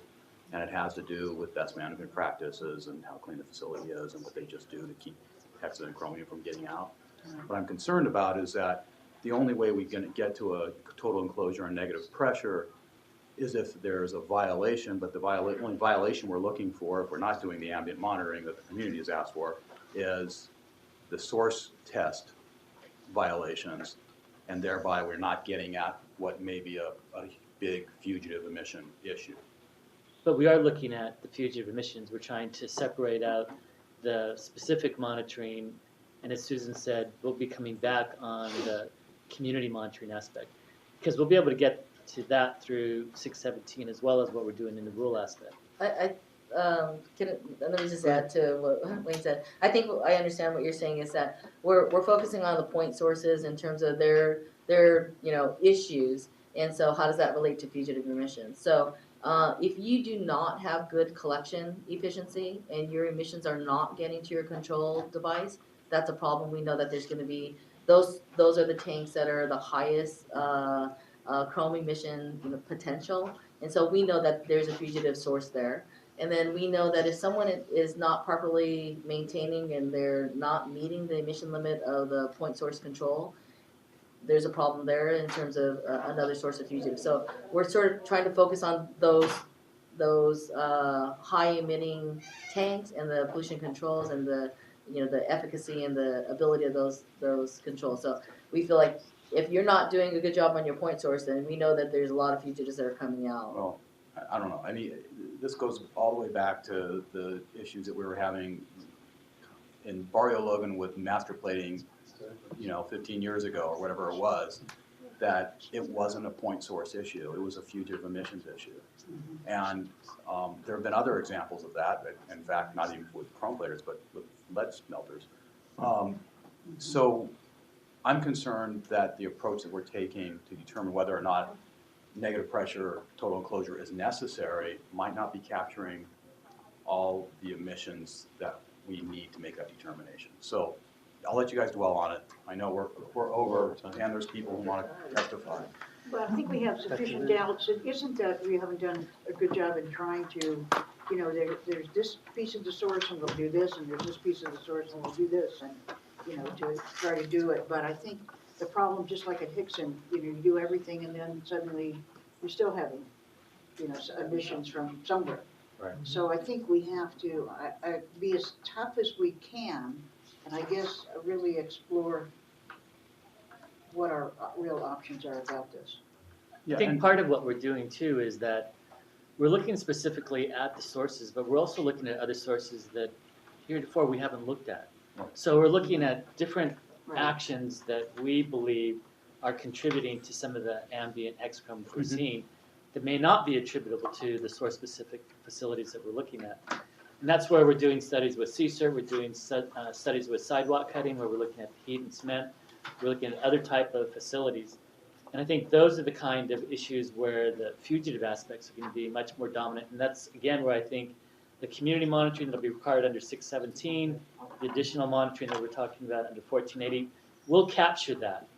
But the primary focus has been on identifying those main sources where we know we can get those reductions. Susan, we're going to cut the presentation short and take public comment now, if that's Sure. okay. So you have public comments, I'm going to come on down. Keep it short if you can, but you have 3 minutes. Thank you. Good day, board members and staff. It's been my pleasure over the last few months to meet many of you at this table. My name is Wesley Turnbow. I own a 54-year-old plating company, does aerospace anodized work in Compton, started by my father those years back. I'm also the president of the Southern California Metal Finishing Association. Just to talk to Supervisor Krull's point, there has been a significant decrease in the hexavalent chrome, 99% over the last, since 2000 by the metal finishers. We think we can do significantly more with this rule, cutting that last percent down by at least 50%, if not better. I will say the EU doesn't ban Chrome 6. It's on the list, and so your facility has to be on the list. You will, to my knowledge, you will never get rid of hard chrome and have airplanes and several other things, because there's nothing that makes things as hard. So when you talk about landing gear and the like, that won't quite exist, or at least it doesn't yet. Also, I want to say that I'm not a big fan of suppressants, and if I could say that off the record, I would. No, you said it out loud. But that's out of the box. Point source controls are the way to go and always have been. Over the past 8 months, I and my colleagues have met and worked with the competent staff in the executive office, in the rulemaking office, the testing and engineering personnel, and it's been a sometimes stressful process, but we've always found everyone at the SCAQMD to be thoroughly professional. Through this rulemaking modification, and it's extensive, by the way. We were involved in the first rulemaking many, many years ago. My uncle was very involved in that, who still works for me today. Again, everybody has done their part to do it well and shows that they're competent. The South Coast SCAQMD have showed themselves also to be available for many meetings and phone calls and willing to consider our numerous comment letters, and I appreciate it. I'd like to emphasize a couple concerns, the pace of the progress of the process, acknowledging the need for our employees and the public to have real protection as soon as possible, as well as we can. But with so many livelihoods and dependent industries on the line, and they truly are dependent, many of these industries, on us being close to them, we want to get to the right rule based on scientific evidence and technical expertise. It takes time to go back and forth with the agency and industry, and you've already heard today there's still many issues. The rules constantly moving, and I just want to make sure we're still all open-minded at this point. Still, it takes time to go back and forth. It takes an openness, a knowledge and experience, and a lot of goodwill. We're currently running emission tests at our facility. You're currently at 3 minutes, if you can wrap it up. Dang it all. Well, then allow me to state I think the most significant concern we have is a permanent total closures. PTs will prove to be cost prohibitive for many of these mom and pop shops. PTs, as proposed in many cases, will force companies into creating wildly expensive negative air facilities. It looks like PTE, but when you start going to 30 feet here and there, you're going to have to close that building down. And PTDs are redundant. We found some sources that are significant. When we put point source controls on it, I think we'll effectively control a good share of those fugitive emissions. Thank you, I appreciate that. Can I just quickly, I know we're running over, but think about what you might be able to tell staff on how we might be able to help to substitute trivalent chrome where it can be substituted. Yeah. And to work that into the process, whatever you can help figure that. I know that's a complex question. Thank you for allowing me to come visit you and tour your appreciate facility. I would, I wonder, you know, if it would be open to other board members to do Certainly, something they're interested. certainly, and staff and the good sheriff staff. Great, yeah, and meet his uncle, he's a kid. So, we did add a provision in the version that we just released that allows facilities that are gonna phase out hexavalent chrome, that they get additional time to do that. If they fail to do it, then But they're on an it's much accelerated more schedule. complicated than that. It is a win, and one of my colleagues will speak to Okay, that, the thank you. alternatives. That's a great thing. Thank you. Thank you. Next. We've already heard from you today. That was my turn. Bill Pierce, the Boeing Company. I'll keep it short today. I did want to thank Susan and her staff. They've met with Boeing a number of times, just trying to work through several issues. One key issue I want to bring up today is with respect to the air sparging issue. I mean, our facility, every single one of our process tanks is controlled to scrubbers or pollution control equipment, but the facility was designed with air sparging. I mean, the tanks use air sparging only for mixing, not actual during any process.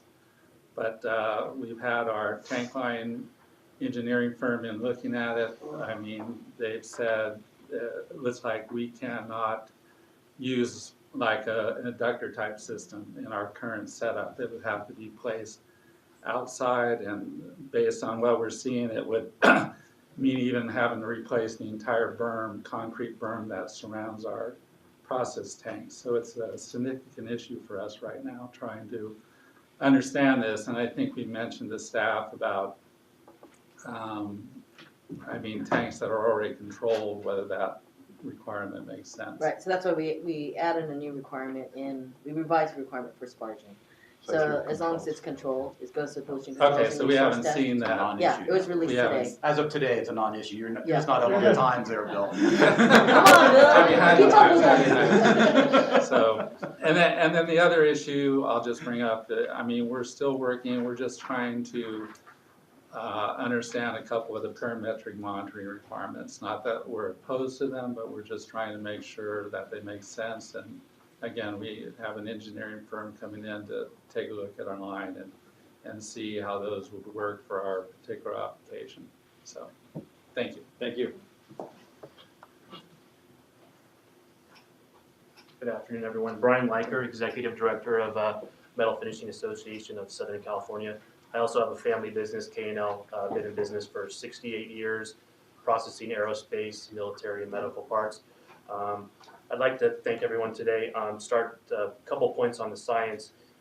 As you are likely aware, the South Coast AQMD is relying on OEHA for its hexavalent chromium threshold and for its modeling. In the case of hexavalent, this introduces many opportunities for error when discussing levels of concern for the community, as well as creating parts per million maximums for the processing tanks. The metal finishing associations have presented this in detail to the AQMD staff and to the scientists at OEHA. The state agency responded that it was worth considering the current science and that it would likely take many years to get it on their agenda, which is our concern. Please allow me just to mention some of the more problematic parts of the science being utilized. This point here, OEHA only relies on one study when deciding on hexavalent chromium cancer risk amounts. I can't overemphasize that there is much better science available today. I also want to make the point that the study was done in 1975 and would in no way pass current peer review standards. I have a few more points here. Some specific issues in regard to the study include the workers started working in the plant in the 1930s, but no hexavalent exposure measurements were collected until 1949. The study measured only total chromium and then guessed at what portion was chromium-6.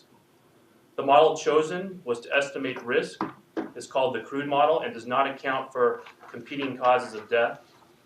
Last point here, this poorly done study did not account for the potential contribution of smoking to the overall cancer risk. And this is big. Cigarettes create the exact same risk.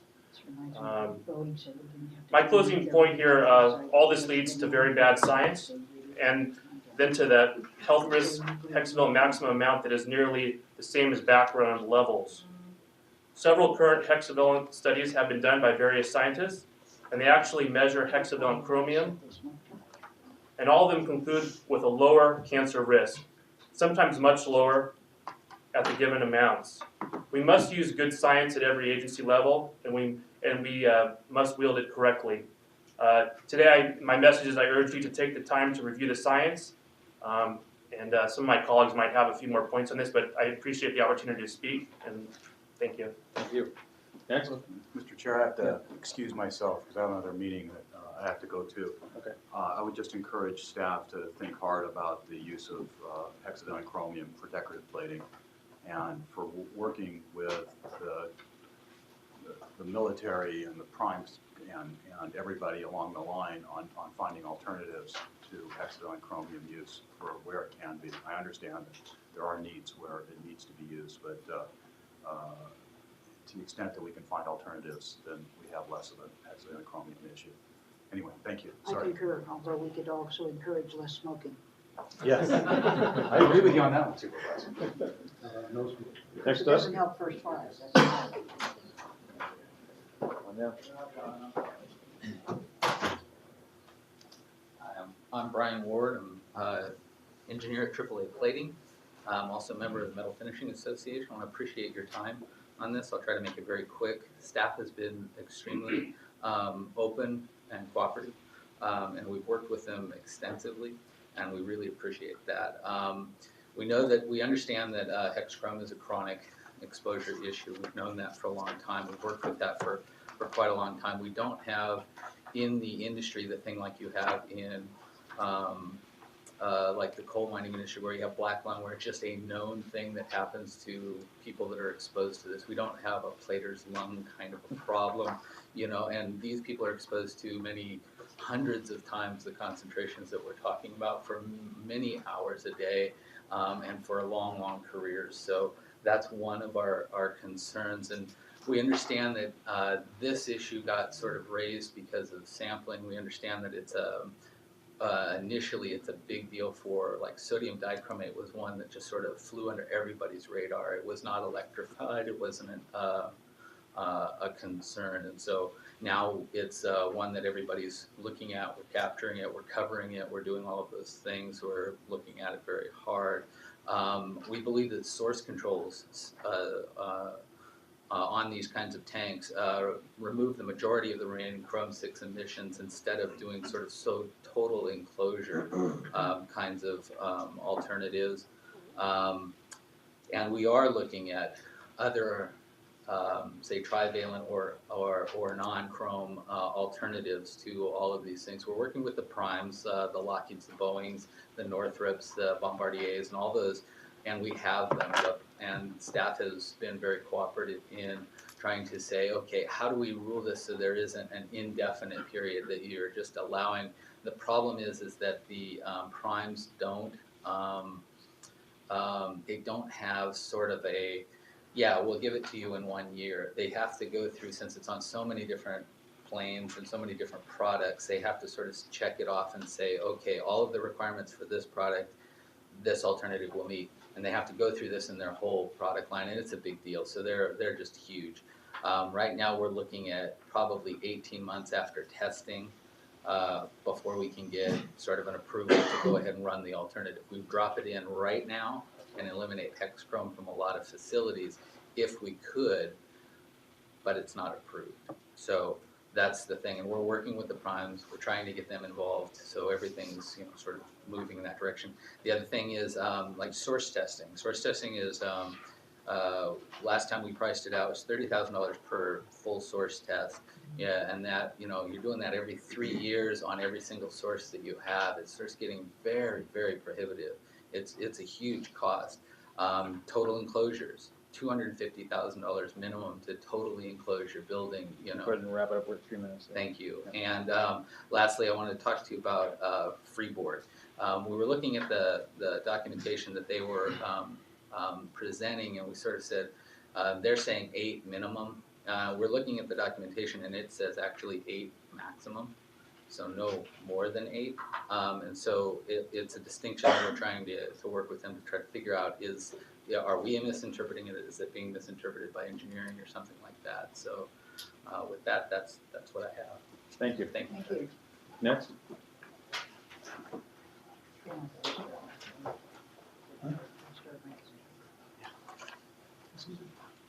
Justin Guzman, Aircraft X-Ray Laboratories. We thank the board for the opportunity.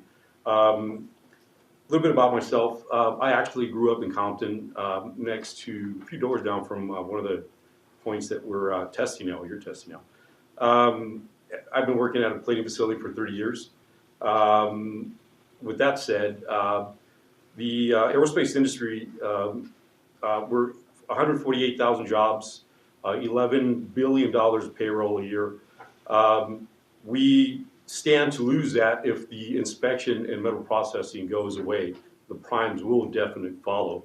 9,000 jobs of that are in the metal finishing industry, 380 million annual wages, which provide a very solid pathway to middle class. I think I'm the perfect example. I now run Aircraft X-Ray Laboratories, and I'm very grateful for that. Just wanted to remind the staff that the chrome emission in the country, 0.5% is emitted by the metal plating industry.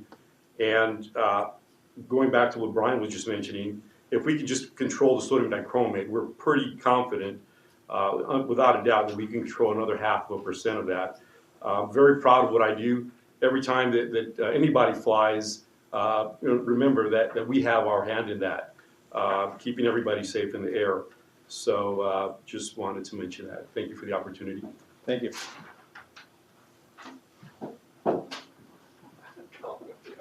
If anyone else is going to speak after this, go ahead and line up over here so we can go ahead and get through this as fast as we can. Please go ahead. Members, Jerry Desmond with the Metal Finishing Association of Southern California. First on just a couple of points. First is on the concerns heard about whether the fugitive emissions that has brought this to the attention of the district for as the rules being updated, whether they're being addressed and captured with the new requirements. And I think if there was more time, Susan and the staff could explain the extensive requirements that are being added to the rule that do address those fugitive emissions that have been identified with the experiences in Paramount and in terms of building enclosures and other action items that are on the list that are going to be expensive and strenuous for our industry. And then I just wanted to emphasize at the end that our association and the FSC is comprised of 130 different facilities. We service and provide products that we plate for different sectors, including aerospace, automotive, electronics, computers, smartphones, medical devices, energy and consumer products. 90% of our members of the 130 companies are family-owned small businesses, and we're fully engaged. By engagement, we've gone and participated both formally in each of the 7 working group meetings, both of the public workshops, informal dialogue as well between them with a lot of data that are being provided by our members, as well as the hired technical experts and legal experts. So we appreciate being engaged. We will, as you endeavor to adopt a rule that protects public health and safety, provides for the products to be manufactured in California going forward, and it's a balanced framework at the end. Thank you. Anyone else? Going once, going twice?